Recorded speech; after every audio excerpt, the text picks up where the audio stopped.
This is the first time watching an HBO show that I've thought of the very obvious formula that Disney Plus has used to their detriment. Where episode 5's the big one, and then it all kind of goes downhill from there. I'm scared. I thought that for a show that I've loved up through episode 5, I worry they don't know where to take it now. So let's discuss. What did you think of this episode? So Pennywise gets himself a Harley Quinn. From the same studio, no less. They're like, you know who we should rip off? Ourselves. What the heck? And I have mixed feelings about it. On the one hand, it's awesome to see our theory. Everybody loves to see a theory. Everyone loves to see a plan come together, right? As the saying goes. And we're correct about Mrs. Kersh. And I thought that reveal at first was really good. I was like, ooh, baby. She was the little girl in the clown costume that we saw back in 1908. And she is indeed Bob Gray's daughter. But I don't love the other elements, okay? So I think one of my biggest problems is that she does not look good in her costume. I'm like, girl, you need to update that. It looks bad, and for someone who looks so good for 67, when she puts on that clown costume, at least from the glimpses we've seen, she does not look quite as good anymore. I'm like, ooh, one of the great things about Harley Quinn is that you're like, she's so cool. Everybody wants to be Harley Quinn, right? She's so popular. But I think everybody is like, oh, you should take that off, Ingrid. That doesn't look good. So it turns out also that she's the clown that we've been seeing in the shadows, hoping to see her father terrorize these kids. She's like, let me pull up a chair. That Jason Momoa gif that some of you use sometimes that I love so much. That's Ingrid Kersh, right? She's like, help them kids. Nope, no thank you. Where's my popcorn? So anytime that we think that we've been seeing Pennywise up until his reveal in the sewers in episode 5, that was actually Ingrid Kersh. I think it makes those sightings a little less cool. I'm all for girl power and having a cool new female character, right? But I don't know. I don't like it. Because instead of being scary, I think that Ingrid Kersh as a clown is kind of sad, right? She's as trapped as everyone else, tormented by the idea that her father is still alive out there, right? But in fact, he's just a shadow. Like back in 1935, when she sees her papa in the basement, he doesn't even realize her. It doesn't even know who she is until she says papa, and then he laughs. I think because he gets a kick out of it. He thinks that sick, twisted torment is oh so delicious. But I think also he sees someone that he could use, right? Who in 1935 had access to a smorgasbord of kids. You want to bring some more kids down to the basement, Ingrid? Sure, papa, why not? Right? He appears to her as Bob Gray, just as he appears to the Losers Club as Maddie. He's shown that that's a trick up his sleeve. And this is a daughter who would do anything for her father, even put her own life at risk, like when she opened that door. That was quite the risk.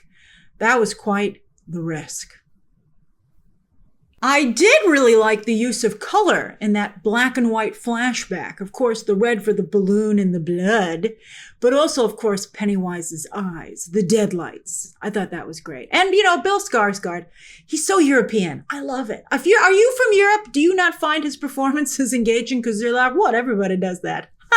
I love the way he moves as Pennywise. And so it's just so intriguing. Such interesting choices, at least to us Americans. All right, so, maybe Dick Hallorann will be able to see her real father. Maybe that's what they're setting up. That would be really beautiful if Dick Hallorann could, but although Dick Hallorann's like, I see him, but I'm not saying anything to him. Leave me alone, everybody. But yeah, if he were to see the real Bob Gray, who's like, Ingrid, sweetie, that ain't me. What did you think of the Mrs. Kersh reveal? It was fun to be right, but what do you think of how it played out and some of the things they've added to it? The photos were very well done. They were very well recreating old photos. I thought that was great. And reminiscent of the way that we learned information about Mrs. Kersh and her apartment back in chapter 2 with the photos again. Although I have to also say, Bill Skarsgård is so clearly a younger man in old man makeup when he's playing Bob Gray. And when he's Pennywise, that works. but it doesn't really sell me on the connection with Madeleine Stowe's character. That seems a little off too. That's not quite working for me. It's funny, Pennywise is getting younger while these kids are getting really a lot bigger. We're going to talk about that. But yeah, they've grown a lot.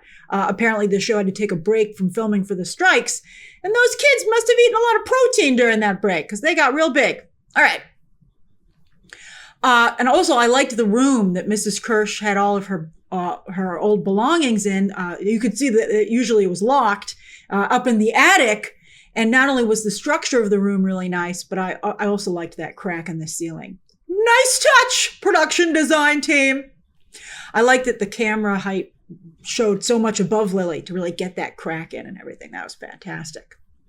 So yes, it turns out after losing her father, exactly how, we don't know yet for sure. She just called it a terrible night or incident, but it seems to have either taken him or at least taken his image. And Ingrid decided to stick around Derry in the hopes she'd somehow see him again. Every 27 years, to be exact.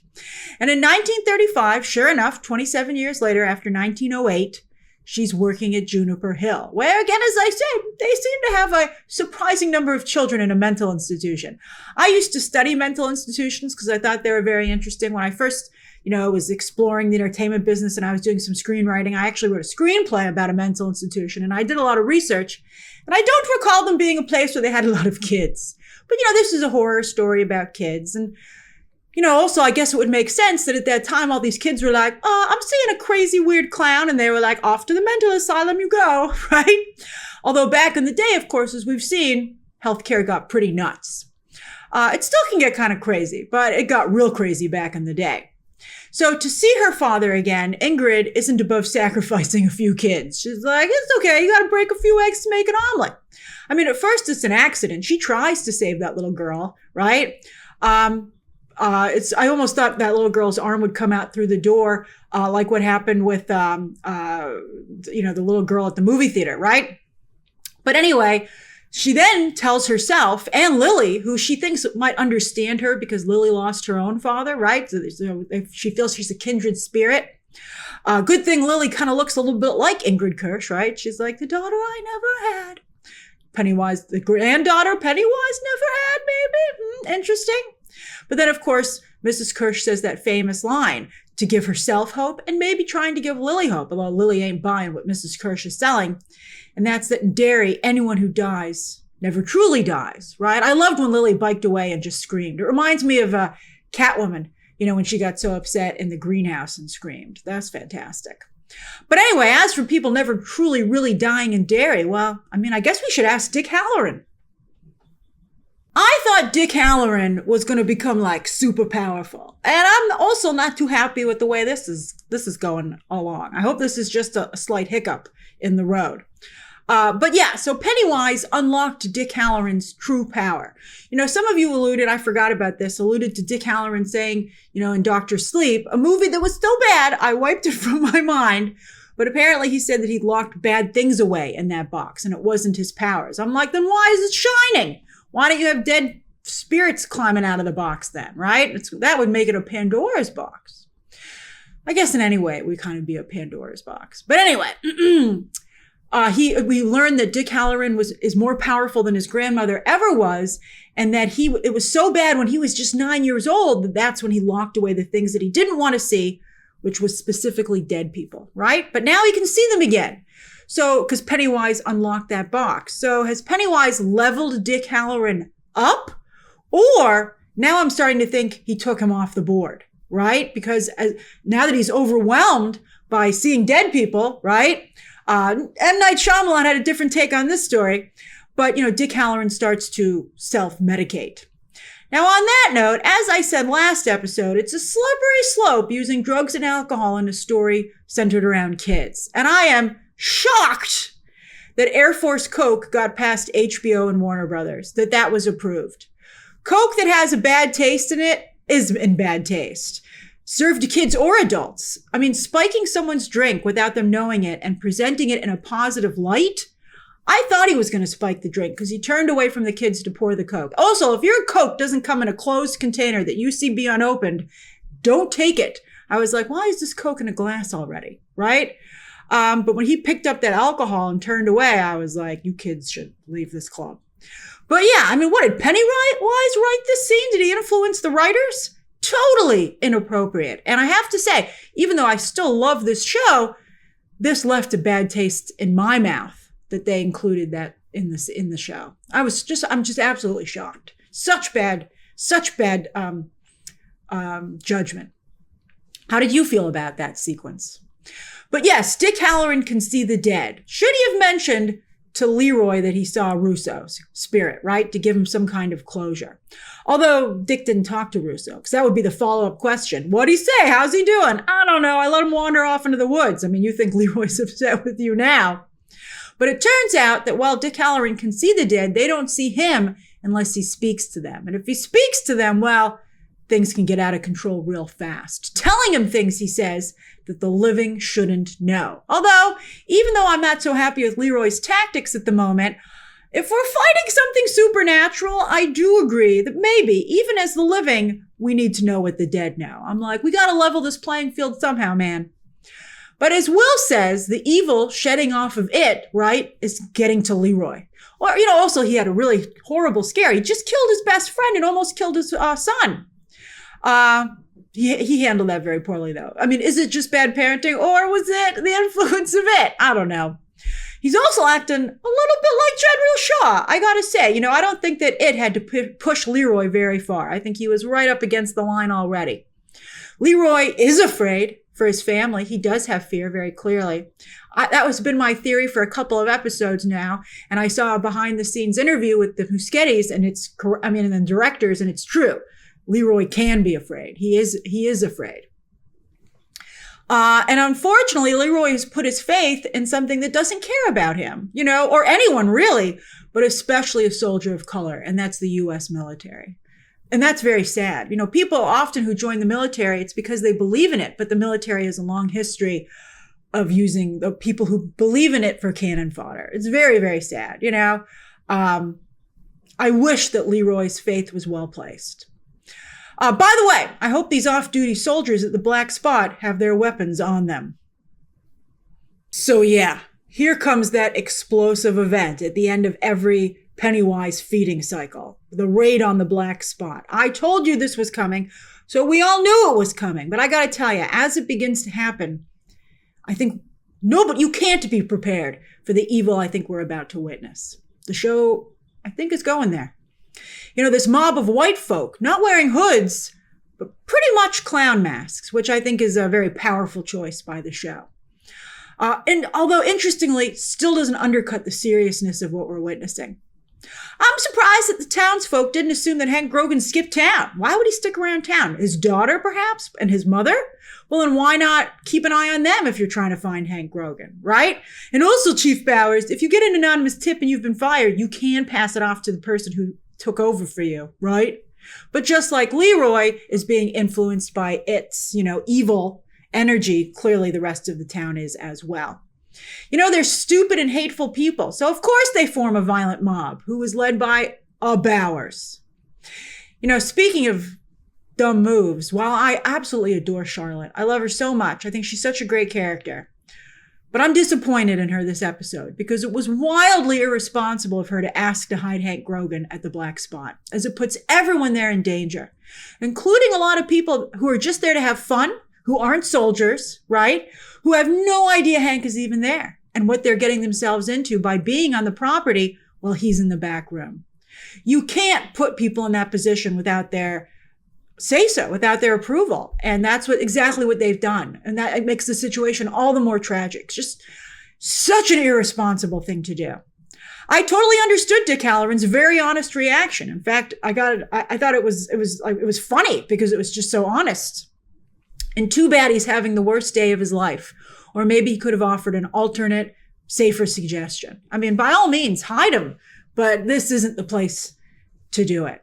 Maybe it would have worked if it turns out Ingrid Kersh wasn't willing to sacrifice adults as much as children to see her father again. Because they say a woman called in the anonymous tip, and I think it's Mrs. Kersh, because she worked with Charlotte to figure out a place to put Hank Grogan. And she sends that angry mob after him. This is going to be really bad. You know, you might remember Mike's vision in chapter 1, right? At chapter 1. You know, his parents were tragically burned alive, but there were a lot of people in his first vision trying to get out from that fire. And I think this is going to be, the next episode is going to be very difficult. So thanks to Stephen King's other stories, we know that Dick Hallorann will survive this, because Stephen King not only said he survived the black spot incident, but also, of course, he has to go on and work at the Overlook Hotel. He's very, you know, he's at a rough point. You know, I do think that this episode, you started to see that version of Dick Hallorann emerge, which is very interesting. I would like to see the character, you know, he doesn't have to turn exactly into that. I was excited about the show turning Dick Hallorann into more of a main character, giving him that main character energy. So I would hate for him to like kind of fade into a supporting character. That would be very unfortunate, right? All right. So anyway, sometimes you can improve things. You don't have to just, you know, go back to where they were. What do you think? What would you like to see happen with Dick Hallorann? I was thinking maybe he'd get his own show or something. I don't know. And Will has to grow up so that Mike can be born. But everyone else, they're in danger. Whew! And this show has proven without a doubt the kids aren't just fair game, but first up. But while death is in the air this episode, so is love. And I wonder if that's intentional. I bet it is to a degree, because it's so, you know, they've flirted before on this show, but they really stepped it up this episode, which I think was interesting, because isn't it when you're in love that you feel the most alive? And isn't it love that connects us to the dead? That's beautiful.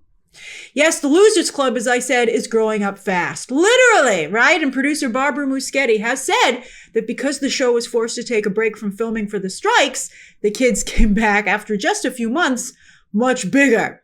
It's not like ridiculous with It Chapter 2 or Stranger Things Season 5, but they're noticeably bigger. I think particularly Will and Lily look older overall, and Marge's face has matured a bit. I really like Marge. Marge reminds me a little bit of myself when I was little. It kind of fits with the show, though, because it makes you feel like something's off, right? You're like, what's happening? It's very disorienting. Will and Rich are two, you know, they're both in love, right, with these two girls, and both of them are doing something about it, to their credit. Good for you guys. Step up. I love when Charlotte caught them, though, and had them get in the backseat of her car, and she's like, you think you're grown? I thought that was great. You know, I know that Leroy and Charlotte aren't doing so great right now, but they do have a really beautiful relationship. I love Charlotte. She's such a great character. That's why I was so disappointed that she made everybody be in danger here. I thought it was nice, though, that Hank Grogan, right, a projectionist and cinephile, judges a person, including the young man interested in his daughter, by their favorite movie. I loved it. Will clearly doesn't see a lot of movies, but thankfully he's seen War of the Worlds. I don't know. I think Hank Grogan would have been happy with almost any choice. I think it was more he was relieved it wasn't a really bad or stupid movie, right? I thought that Hank Grogan, that conversation was really nice, but also sad because, you know, I think Hank Grogan to some degree was making plans for if something happens to him. But that was just very nicely done. And now Will is truly a young man because he's gotten so much bigger between episodes. But it's Rich who really steps up this week. Rich is a smooth talker, but he's also a little bit of a liar. I mean, they're small lies, but Marge should look out for that. I mean, it's a little bit of a red flag, but he's so adorable and he means well, right? I mean, I don't know. Small little lies are harmless until they're not. That's interesting. All right. So, I mean, this is a dark show. They could ultimately go there. But turns out he's so funny, though. I love that comment about last time he said a prayer. His dead uncle almost killed them. That was pretty funny. And it turns out he's not only charming, but an amazing drummer. It's cute that he describes the black spot as like their clubhouse, but for adults. But really, they're too young to be there. They're just too young to be there. With that dancing and the Air Force Coke, I was like, I don't think the black spot has a license, but I'm like, you guys are going to lose your license.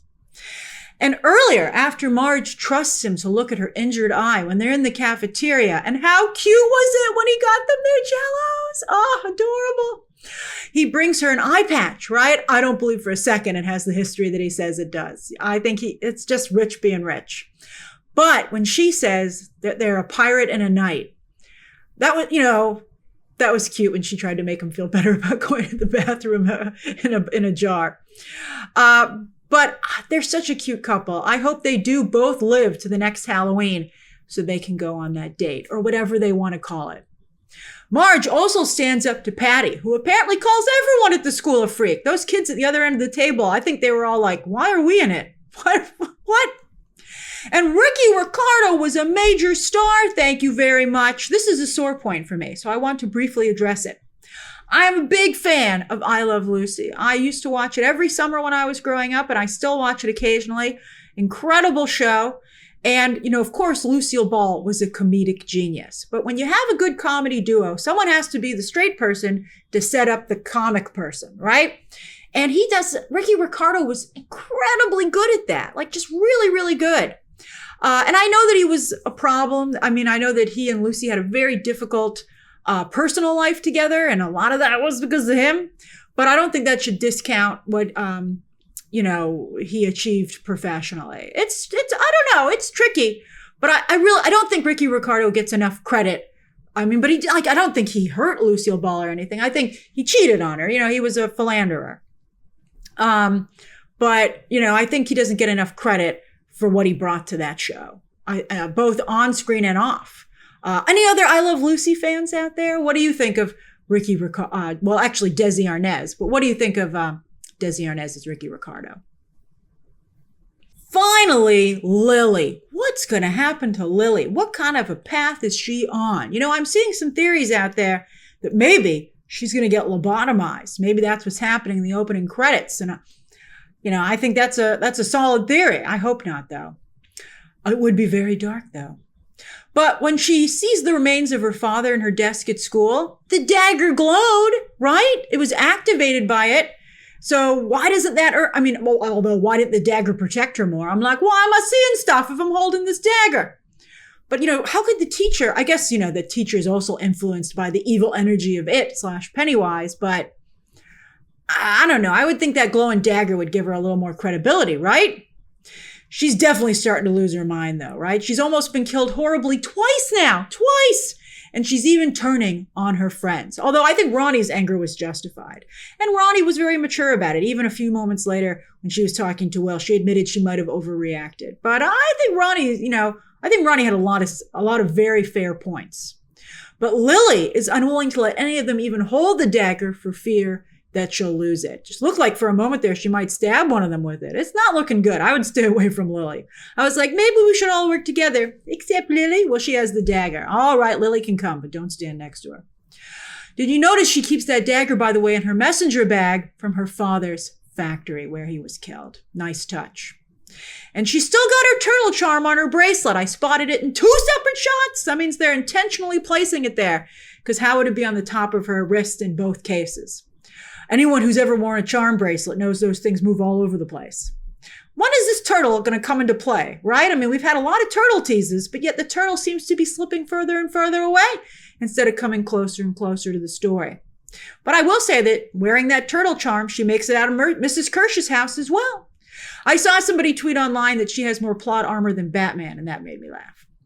All right, so Lily uses the dagger to cut Mrs. Kersh's hand. And I think it would have cut anyone's hand, but I do wonder if that would make the wound, which still has not healed by the time when Mrs. Kersh is getting ready to try and see her dad again, but maybe the wound will somehow have an effect on it, right? Or Pennywise, right? I wonder. Let's see. All right, so there's just 2 episodes left. I'm getting a little nervous if they can wrap this up in a good way, right? I'm starting to think maybe they needed 10 episodes instead of 8. But I'm very curious to see how they're going to wrap it all up, especially with Bob Gray, Mrs. Kersh, Dick Hallorann, and Lily. All right, so who do you think is going to make it to the end of this season? I'm nervous. All right, share your thoughts down below. Subscribe today. And of course, as always, you can check out some more videos right now.